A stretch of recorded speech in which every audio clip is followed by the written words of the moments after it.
Hey guys, আসসালামু আলাইকুম, welcome back to again editor F. তো চলে আসলাম আপনাদের মাঝে নতুন আরেকটি ভিডিও নিয়ে। তো আজকের ভিডিও টপিক হচ্ছে জাস্ট স্ন্যাপসিড ফটো এডিটিংয়ের দ্বারা এমন টাইপের ফটো এডিটিং করব। তো চলুন সরাসরি চলে যাই মোবাইলের স্ক্রিনে। আর ভিডিও শুরু করার আগে যারা এখন চ্যানেলটি সাবস্ক্রাইব করেন আর পাশে থাকা বেল আইকনটি অন করতে একেবারেই ভুলবেন না।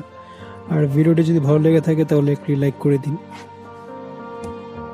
তো আমরা এসে পড়েছি স্ন্যাপসিড অ্যাপে। Snapseed app download link video ডিসক্রিপশনে দিয়ে দিয়েছি, চাইলে আপনারা প্লে স্টোর থেকে ডাউনলোড করতে পারেন। তো স্ন্যাপসিড অ্যাপে আসার পর মাঝখানে যে ক্রস আইকনটা দেখা যাচ্ছে সেখানে আমরা ক্লিক করব। দেন এখান থেকে আমরা মডেলের পিকটা সিলেক্ট করে নিব। দেন আমরা মাঝখানে যে অপশনটা দেখা যাচ্ছে নিচে টুলস নামে, সেই অপশনে ক্লিক করব। দেন এখান থেকে আমরা যে সিলেক্টিভ নামে অপশনটা সেখানে ক্লিক করব। দেন আমাদের বডির চারপাশে যেখানে ডার্কনেস একটু বেশি দেখা যাচ্ছে সেখানে ক্লিক করে ব্রাইট করে দেব পুরো।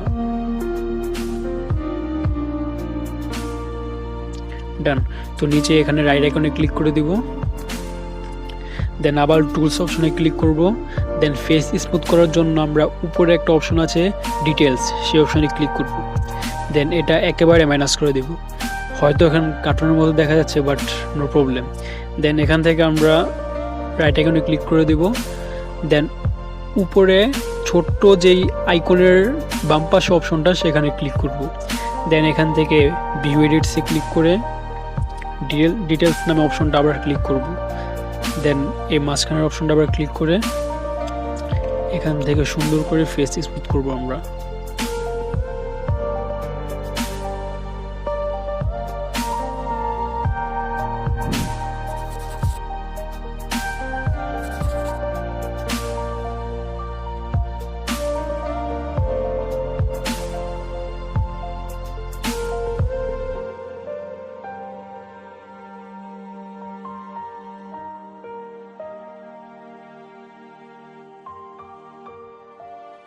এখন এখানে আমরা রাইট আইকনে ক্লিক করে দেব। দেন ব্যাকে আসা পড়ব। দেন আমাদের এখন স্টেপ হলো আমাদের ব্যাকগ্রাউন্ড চেঞ্জ করা। তো টুলস অপশন আবার ক্লিক করব। দেন একেবারে নিচে ডাবল এক্সপোজার একটা অপশন আছে, সেই অপশনে ক্লিক করে দেব। দেন নিচে ছবি অ্যাড করার মতো একটা ক্রস আইকন দেখা যাচ্ছে, সেখানে ক্লিক করব। দেন এখান থেকে আমরা ব্যাকগ্রাউন্ড সিলেক্ট করে নেব। তো আমরা ব্যাকগ্রাউন্ড সিলেক্ট করে নিলাম। দেন নিচে 3 নাম্বার যে অপশনটা সেখানে ক্লিক করে একেবারে ফুল করে দেব। দেন রাইট আইকনে ক্লিক করে দেব। দেন আবার আগের মতো উপরে অপশনে ক্লিক করে ভিউ এডিটসে, দেন ডবল এক্সপোজারে ক্লিক করে মাঝখানে অপশনে ক্লিক করার পর এখন সুন্দর করে আরামসে ব্যাকগ্রাউন্ডটা রিমুভ করে দেব।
তো আমাদের ব্যাকগ্রাউন্ড চেঞ্জ করা হয়ে গেছে। তো এখান থেকে আমরা রাইট আইকনে ক্লিক করে দিব। ডান। আর যদি ব্যাকগ্রাউন্ড চেঞ্জ করার পরে ব্যাকগ্রাউন্ড আর কি আপনার নাম ভালো লাগে বা আপনার বডির সাথে না ম্যাচ খায়, তাহলে আমরা আবার ডাবল এক্সপোজারে ক্লিক করে এখান থেকে 1 নাম্বার যে অপশনটা সেই অপশনে ক্লিক করব। ক্লিক করার পরে এখানে আবার নিচে যেই ফটো অ্যাড করার মতো অপশনটা সেখানে ক্লিক করে অন্য কোনো ব্যাকগ্রাউন্ড নিয়ে এখান থেকে রাইট আইকনে ক্লিক করলে আবার অন্য ব্যাকগ্রাউন্ড এসে পড়বে। এখান থেকে আমরা কোনো প্রবলেম নেই, এটা আপনার মতো, আপনি এটা আপনার উপর ডিপেন্ড করে। সো আমার আগের ব্যাকগ্রাউন্ডটাই খুব ভালো লাগছে।